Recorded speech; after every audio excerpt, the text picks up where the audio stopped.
Welcome back to Small Business Signals. I'm here to help you cut through the noise and focus on what actually matters for your business in 2026. Today we're tackling something that's been keeping a lot of owners up at night. The data for 2026 is telling two completely different stories at the same time. Record optimism on one hand, persistent challenges on the other. Let's decode what this contradiction actually means for your business planning this year. Here's the headline that caught my attention. The U.S. Chamber Small Business Index hit 72.0 in Q3 2025. That's the highest confidence level ever recorded. And yet, when you ask those same confident business owners what keeps them worried, inflation and cash flow top the list. So which story is true? The answer, as we'll explore today, is both. And understanding why both are true is the key to navigating 2026 successfully. Let's start with what's fueling this record optimism. It's not wishful thinking. Small business owners earned their confidence the hard way over the past few years. Think about what small businesses have survived since 2020. A global pandemic, supply chain chaos, the Great Resignation, and inflation we hadn't seen in decades. The businesses still standing today aren't naive about challenges. They've already proven they can adapt, pivot, and survive conditions that would have seemed impossible 5 years ago. That survival experience creates a kind of earned confidence. When you've already weathered the storm, the forecast for light rain doesn't scare you as much. According to the Small Business and Entrepreneurship Council, 71% of small business owners report their financial performance improve in 2025 compared to 2024. That's not marginal improvement. Nearly 3/4 of small businesses saw their bottom line get healthier last year. That's significant momentum heading into 2026. Even more striking, 81% of owners express confidence that 2026 will be a positive financial year for their business. That's not just optimism, that's conviction. The data breaks down further. 90% of owners say their financial position will either improve or remain steady over the next 6 months.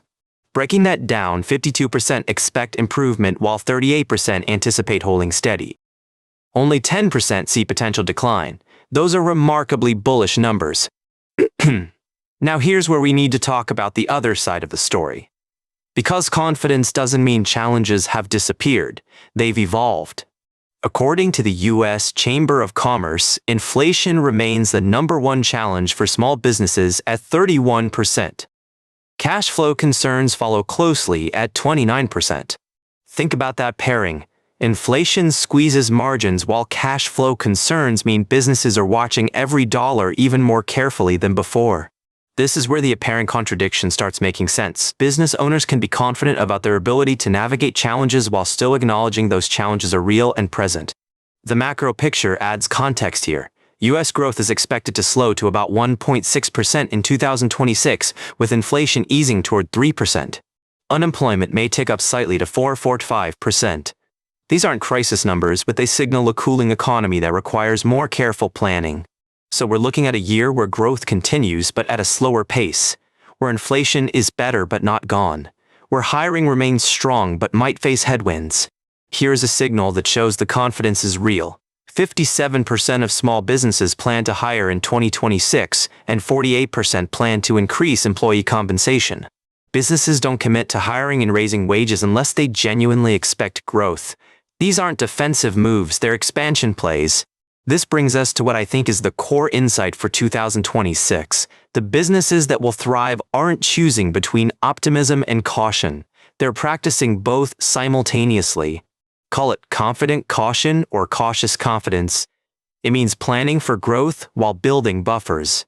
It means investing in opportunity while strengthening defenses. Some economists have raised an interesting critique of the optimism data. They suggest it might reflect survivorship bias, that the pessimists already closed their doors. There's something to that argument. The owners responding to surveys are, by definition, still in business. But I'd argue that doesn't invalidate their confidence. It contextualizes it. These are battle-tested operators who know their capabilities and limitations better than they did 3 years ago. Their optimism is informed by experience, not ignorance. So, what does confident caution look like in practice? Let me give you a framework that bridges this contradiction and turns it into actionable strategy. First, build your buffer before you build your dreams. Aim for 4 to 6 months of cash reserves before any aggressive expansion. This isn't pessimism, it's runway for opportunities. Think of cash reserves like having good brakes on a fast car. They don't slow you down, they give you the confidence to accelerate when the road is clear. Second, lock in favorable terms now. If your business is performing well, this is the time to negotiate with vendors, secure credit lines, and refinance if rates allow. Your leverage is strongest when you're performing well. Don't wait until you need favorable terms to ask for them. Negotiate from strength, not desperation. Third, watch the hiring signal carefully. With 57% of businesses planning to hire, the talent pool may shrink faster than you expect. If you need people, move now.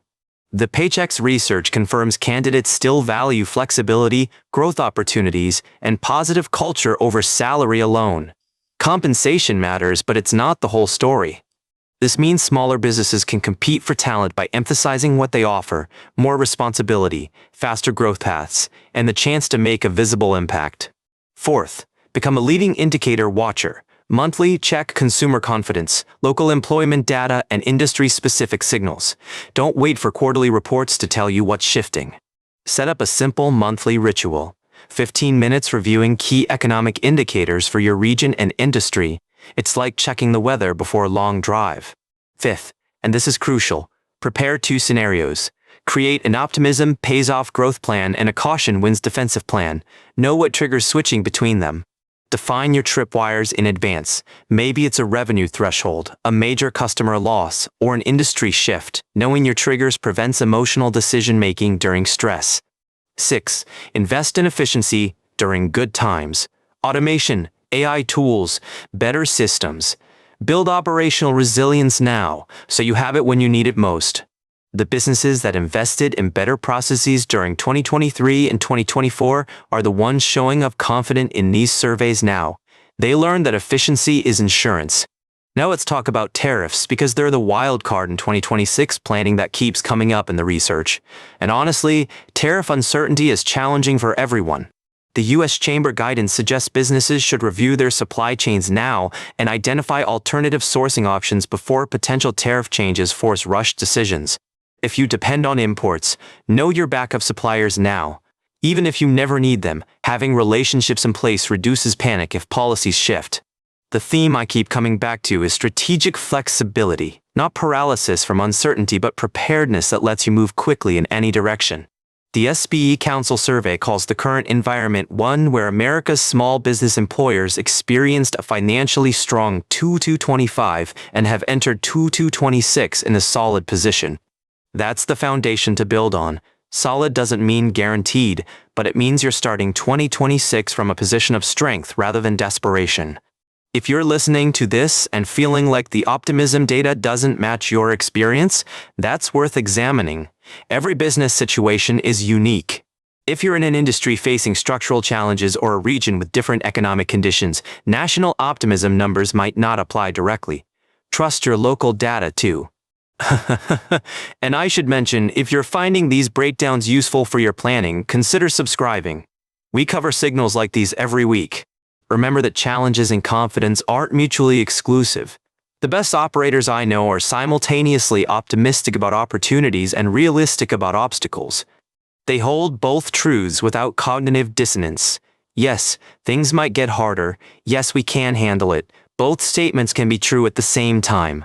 So here's your action item from today. Sit down this week and honestly assess where your business stands on the confidence-caution spectrum. Are you planning for growth but haven't built your cash buffer yet? Are you so defensive you're missing opportunities? Finding your specific balance is the work of 2026. The NFIB data confirms this tension is real across the small business community. Uncertainty about future conditions remains elevated even as current performance stays strong. That uncertainty isn't a bug. It's a feature of entrepreneurship. Learning to operate productively within uncertainty is perhaps the core skill of running a business. And that's ultimately what this record optimism reflects. Not naive hope, but earned capability. Owners who've learned they can figure things out. So to summarize, the 2026 outlook is genuinely positive, with record confidence backed by real performance gains. But that confidence needs to coexist with practical caution. Build cash reserves, lock in favorable terms, watch the hiring window, prepare multiple scenarios, invest in efficiency, and most importantly, hold both optimism and realism together.